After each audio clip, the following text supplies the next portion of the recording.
JF, Stretford, Paddock. As you can see, this is the paper talk, but I'm not at Old Trafford, as you may have gathered. I'm actually in the spare room / Mrs. office. Yeah, I've had to stay in. Yeah, you know why.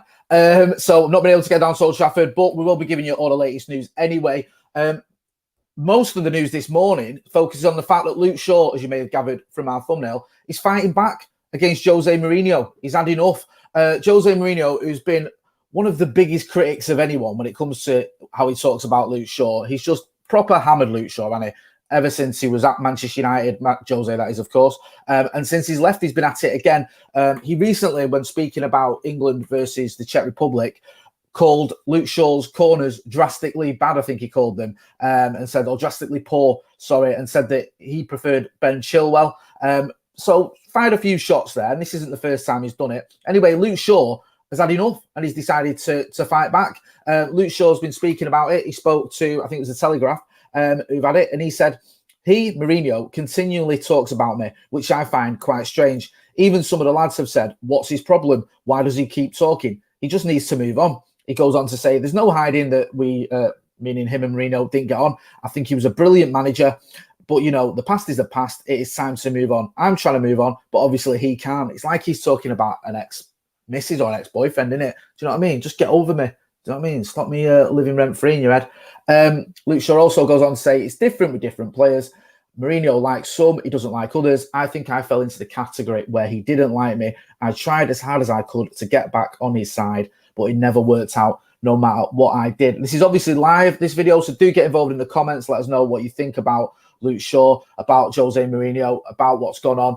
Is Jose being overly harsh on Luke Shaw? Is Luke Shaw right to fight back? Give us a like as well. Hit that like button. This has been going on, right, for far too long, and I think it's getting a bit weird. I'm kind of with Luke Shaw on this because if you remember when Jose Mourinho arrived at Old Trafford, obviously he seemed to sort of single out Luke Shaw quite a lot. He was always sort of commenting on him, always making out like he wasn't up to scratch. There was a time, I remember, when we played Brighton in the FA Cup, when it was the coldest I've ever seen at Old Trafford. It was snowing, it was freezing. United weren't great, and he subbed Luke Shaw, and he made a point about Luke Shaw not playing well and how he had to take him off to solve United's problems. There was another game as well. Even when Luke Shaw played well, he seemed to get pellers. There was a game against Leicester where early on in the season, I think it was, and Luke Shaw did well, scored. And I think Jose said that he had to sort of do Luke Shaw's thinking for him. That the only reason Luke Shaw had played well is because that Jose had been sort of stood on the touchline shouting advice to him. And he said, like, you know, he hasn't really got a footballing brain. I have to do that for him. So it was like he couldn't win, Luke Shaw, when it came to Jose Mourinho. Now, there were times when Luke Shaw's form under Jose wasn't great. He wasn't the player we've seen the last season.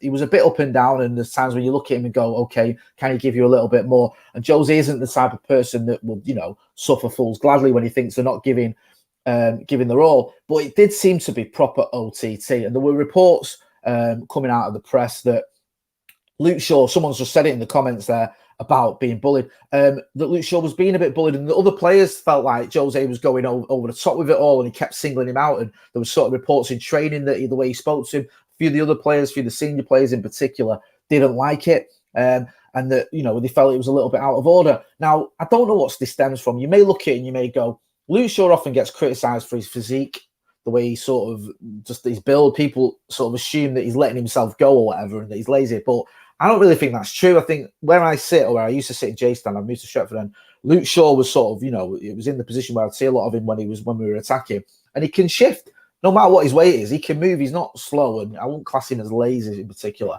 But yeah, they used to get a lot of criticism. People looked at his physique and maybe think, is he not applying himself? Is he not training as hard as he should do? But I don't know if that was always fair on him. And also, you know, even when he plays well, as I said, he was getting stick. Now, some people may think that, or some people have claimed that Jose had a bit of an issue with Luke Shaw because Luke Shaw chose to go to United rather than Chelsea.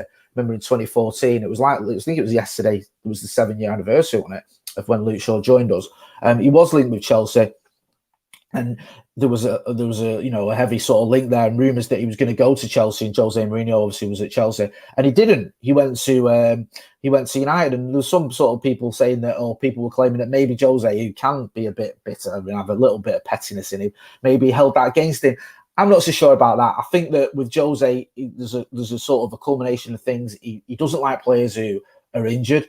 And if Luke Shaw ever had an injury or not, Jose wouldn't be happy about that. I think Luke Shaw was still having to fully recover, not just physically, but mentally, of what happened to him in the Champions League when he had that horrific leg break, if you remember, that many people at one point thought his career was going to be over. So he did really well to come back from that. But I think that, you maybe need a manager when you're going through that who can put his arm around you, who can sort of comfort you, who can give you a little bit, not just the stick, but the carrot as well. And Jose isn't like that. He's not the type, is he, to sort of be like, oh, come on, son, don't worry, get your chin up or whatever. He's the sort of to hammer you. And he really went after Luke Shaw. And he's continued to do it. He's, like I said earlier, he's been relatively critical of him, even when he gives him a compliment, it's still sort of damning him with faint praise. When he spoke about him at the Czech Republic, he said, Luke Shaw, in my opinion, very good tonight, but very poor on the corner. It's like he always has to have a little bit of a dig. He can't just say something nice and then, as I said earlier, he said dramatically bad. I think he said his set piece taking was, and then went on to talk about Ben Chilwell, left back. I would go with Chilwell. I wouldn't think twice. So, I mean, again, you could argue, all right, he's entitled to his opinion, and Ben Chilwell's obviously, he's not the worst player. He's had a decent season at Chelsea, but it does always feel like Luke Shaw is a bit of an issue. And Luke Shaw's been speaking out about this in the past. He mentioned the fact that, he didn't always get on with Jose, and that Jose pushed him quite hard, and that, he's sort of got used to negative stuff, and he says, I just let it, so I just pass it by, I leave it, ignore it, I just focus on what the coaching staff say here, what Gareth Southgate says, and that's all really.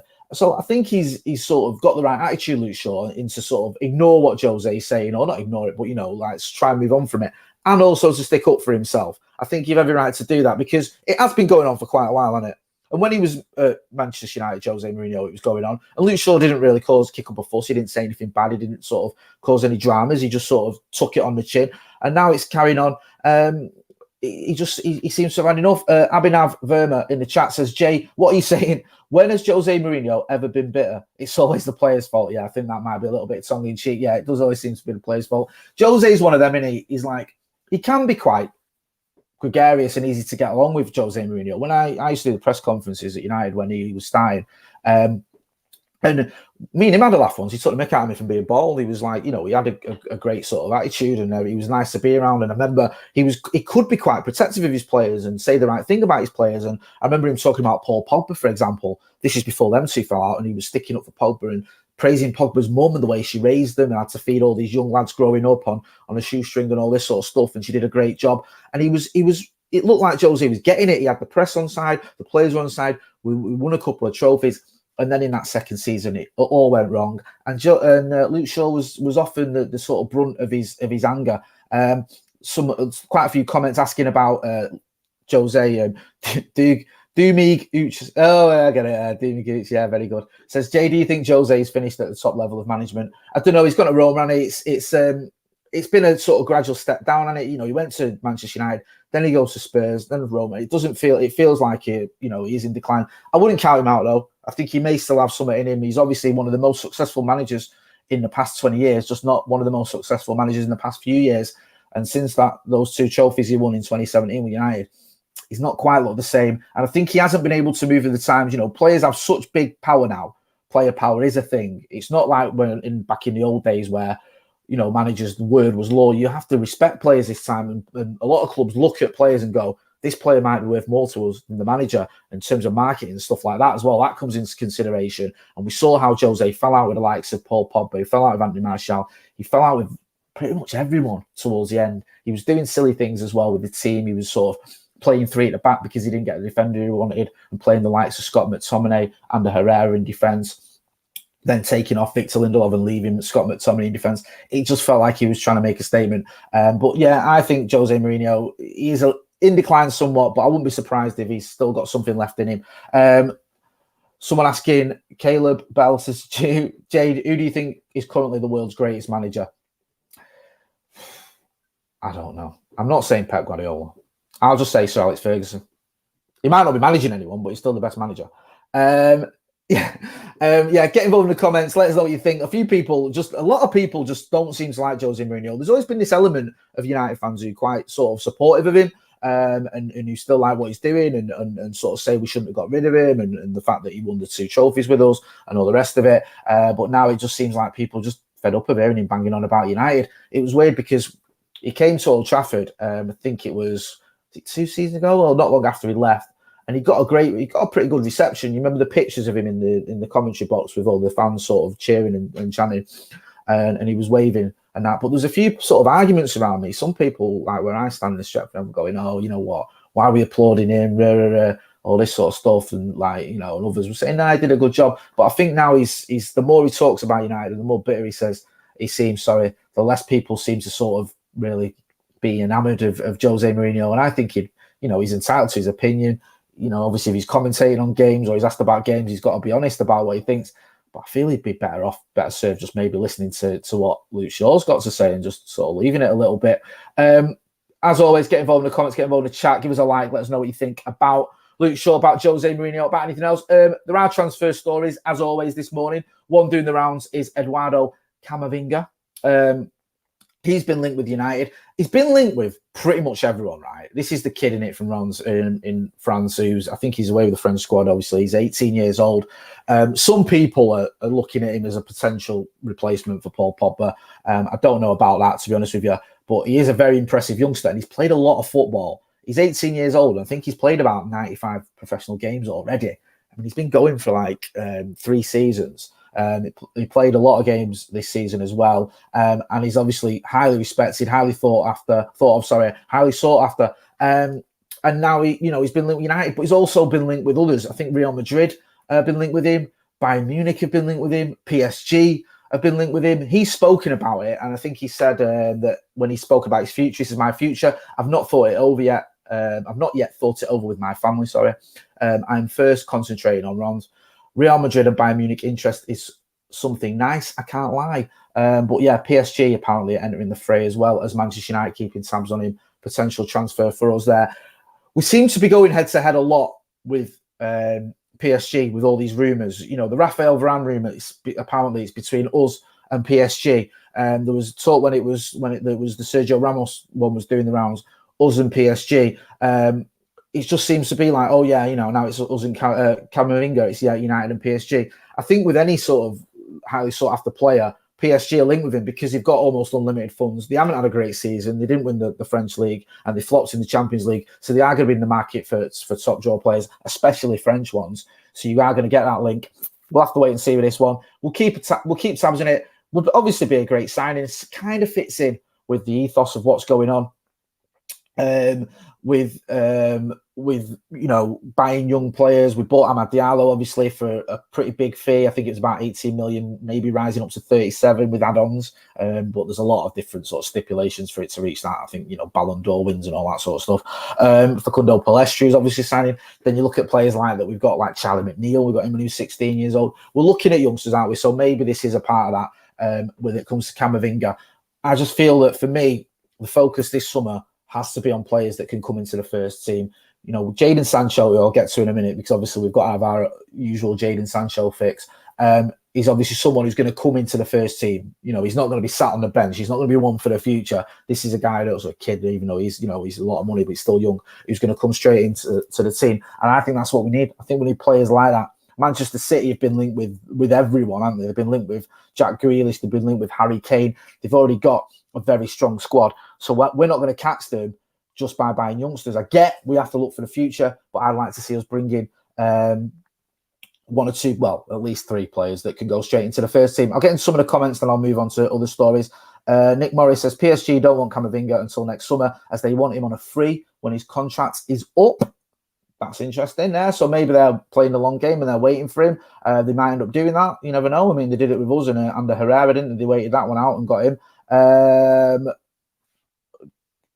Who is it? Caleb Bell says, Jay, what do you think is the single worst quality the Glazers have in terms of ownership? It's difficult to pick out a single one because I hate the Glazers that much. I think the way they've just put us in all this debt, the way the club is just run, the way they keep taking these dividends, the way the ground's sort of falling apart. the way the fact they've got no sort of coherent strategy when it comes to transfers, the fact that our academy, facilities aren't what they should be. The women's team manager, Casey Stoney, left because facilities for the women's team weren't good enough. I could go on, but the fact they never speak to us, or they've done one sort of, they've spoke to the fans once in 16 years. But I won't go on because we'll be here all day if I talk about the Glazers. My thoughts on them. I can't stand them.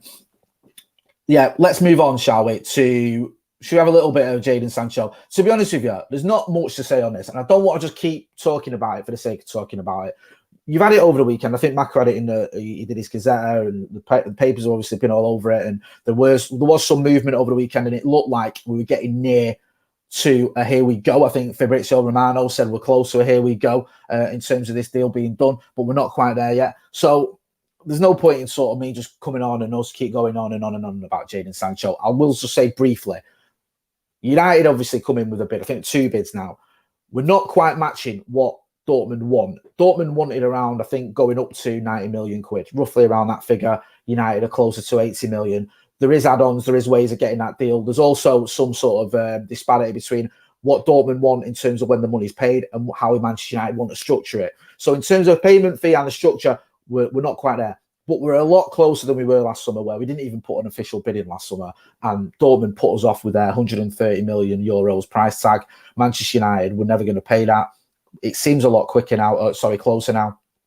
We should have some movement very soon. We will go live when that happens. As soon as Jadon Sancho, it doesn't matter if it's 1 in the morning or 1 in the afternoon, we will go live with that. So make sure you are subscribing to the channel. Hit the notification bell as well on the channel. Make sure you're getting that notification so that when we do go live, you get that notification as well. So make sure you are getting involved because we will go live straight away. We're going to have videos throughout the day. I think I have a Paddock podcast later on. I think Joe, Steve, Macca are going to be here for that. And I think it's Macca and Joe tonight for Transfers Live. So make sure you're checking out as well. If you're not doing, hit like, hit share and subscribe and hit that notification bell.